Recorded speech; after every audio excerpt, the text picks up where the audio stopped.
হাড়িভাঙা লিচু, ড্রাগন সহ প্রায় 100 জাতের ফল প্রদর্শন করা হচ্ছে রংপুর ফল ও আম মেলায়। রংপুর জেলা স্কুল মাঠে কৃষি সম্প্রসারণ অধিদপ্তর আয়োজিত মেলার উদ্বোধন শেষে উন্মুক্ত করা হয় সবার জন্য। ফলের পাশাপাশি দেখানো হচ্ছে চারা রোপণ পদ্ধতি। একই সাথে পরামর্শ দেওয়া হচ্ছে কিভাবে পরিচর্যার মাধ্যমে পাওয়া যাবে নিরাপদ ফল। এত কিছুর আয়োজনে খুশি ক্রেতা, বিক্রেতা ও দর্শনার্থীরা। তো এখানে আমরা দেশীয় ফল রাখছি, বিদেশি ফল রাখছি। এটাকে আমরা দুই সেক্টরে করছি, একটা কম দামি ফল, একটা বেশি দামি ফল। কারণ অনেকের ধারণা কি যদি বেশি দামি ফল হয় তাহলে পুষ্টি মনে হয় অনেক বেশি। আসলে কম দামি ফলের মধ্যেও যে পুষ্টি থাকতে পারে, আমরা কিন্তু দুইটা ডেমো এখানে এই জন্যই দেখাচ্ছি, যাতে আমাদের সর্বসাধারণ এটা জানতে পারে এবং তাদের শিশু, তাদের বয়স্ক, তাদের ইয়াং ছেলে মেয়ে সবাই যেন এটাকে প্রপারভাবে খাইতে পারে। যদি আমরা সারিবদ্ধভাবে লাগাই তাহলে আম জমিতে গাছ কম ধরবে, আর হেক্সাগোনাল পদ্ধতিতে যদি আমরা জমিতে ব্যবহার করি তাহলে আমরা ওই জমিতে চারা বেশি লাগাইতে পারি। বিশেষ করে আম, জাম, কাঁঠাল, লিচু, ডাউয়া, তারপর হইলো আমলকি, খুব বড়ই, এই সমস্ত পেয়ারা, পেঁপে, এই সমস্ত ফলেও যে উচ্চ পুষ্টি গুণ আছে সেইটা এখানে তফাৎটা বুঝতে পারবে এবং ভবিষ্যতে হয়তো বিদেশি ফলের উপর নির্ভরতা কমে দেশি ফলের প্রতি তারা আগ্রহী হবে এবং সেটার থেকে পরিবারের শিশু সহ পরিবারের সবার পুষ্টি নিশ্চিত করতে পারবে।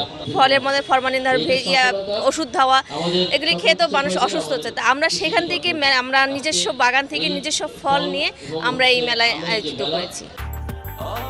ব্রেকফাস্ট, টিফিন কিংবা স্ন্যাক টাইমে মজাদার আয়োজন মানে অল টাইম ব্রেড। দর্শনার্থী ও ক্রেতারা বলছেন, মেলায় নিরাপদ ফল পাওয়ার সাথে সাথে জানা যাচ্ছে নানা অজানা ফলের নাম।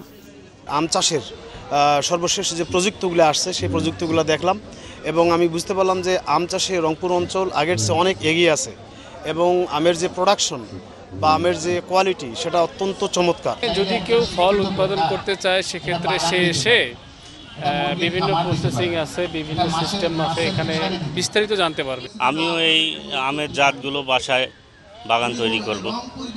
খুবই ভালো লাগছে আজকে এখানে এসে। আমাদের যে দেশীয় যে ফলগুলো আছে আপনারা জানেন যে আমাদের কৃষি বিপণন অধিদপ্তর আছে। এই কৃষি বিপণন অধিদপ্তরের মানে এটা কাজই হচ্ছে, এটা department of marketing, agriculture marketing, যেটা আমরা সরকারের ড্যাম বলে থাকি। তো এটার কাজ হচ্ছে যে আমাদের যে দেশীয় ফল আছে, দেশীয় যে পণ্যগুলো আছে সেইগুলোকে বিশ্বের বাজারে কীভাবে রপ্তানি করা যায়, রপ্তানিমুখী করা যায় সেটার কার্যক্রম নেওয়া। কৃষি সম্প্রসারণ অধিদপ্তরের উপপরিচালক বলেন, মেলার মূল উদ্দেশ্য হচ্ছে পুষ্টির সচেতনতা বৃদ্ধি সহ ফল উৎপাদনে নানা কার্যক্রম পরিচালিত করা। কৃষি সম্প্রসারণ অধিদপ্তর কর্তৃক আয়োজিত এই মেলার মূল উদ্দেশ্য হচ্ছে পুষ্টি সচেতনতা বৃদ্ধি করা। একই সাথে এখানে আসলে হরেক রকমের ফল যে আমাদের রংপুরে উৎপাদন হয় সে বিষয়ে কৃষক যেন তারা জানে এবং নিত্য নতুন জাত যেগুলো এসেছেন অধিক উৎপাদনশীল সেই বিষয়ে আসলে সকলকে সচেতন করার জন্যই আমরা এই মেলার আয়োজন করেছি।